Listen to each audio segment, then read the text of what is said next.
So you look at in Matthew chapter 7 verse 1. Judge not that you be not judged, for with the same judgment you pronounce, you will be judged. And with the measure you use, it will be measured to you. Right? But then before you just conclude or say anything, let's read the verse 3, because I just read 1 and 2. Verse 3 to 5 says, why do you see a speck in your brother's eyes, and do not notice the log in your own very eyes? How can you say to your brother, let me take the speck out of your eyes, when there is the log in your own eyes? You hypocrite, first take out the log of your eyes, and you will see clearly to take out the speck out of your brother's eyes. So it's not just about judgment here. Jesus is not talking about don't judge anybody. That's not what Jesus is saying. What Jesus is saying is that before you judge people, have a self-reflection, right? That many times you have people judging others when they are doing much worse. Jesus is like condemning hypocritical judgment, and not just hypocritical judgment. He's also condemning people that tear down others, because he said that person that has a speck in his eyes is still your brother. Do you understand? So what Jesus is saying there is, do not judge people and forget to judge yourself. Do not point out and call out the errors in people while ignoring your own faults. Right? But the devil has taken this place out of context, and is now saying that every form of judgment is banned. No.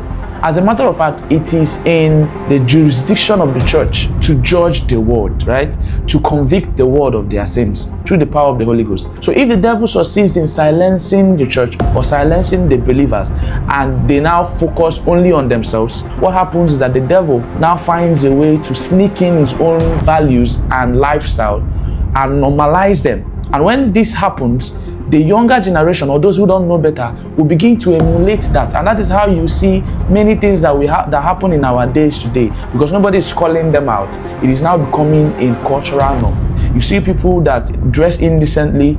If you go back over the years, you discover that it was not like that.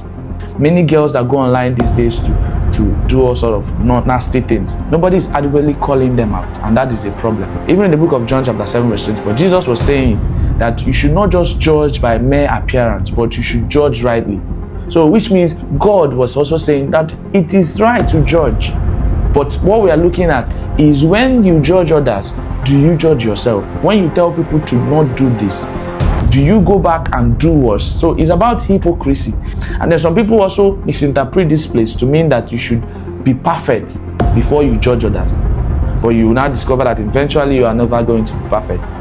So does it mean you should stop correcting people? No. People are equating judgment to condemnation. That's not the same thing. You can judge without condemning. These are two different things. Judging people is now being used as a wrong word, that don't judge me, you're judging me.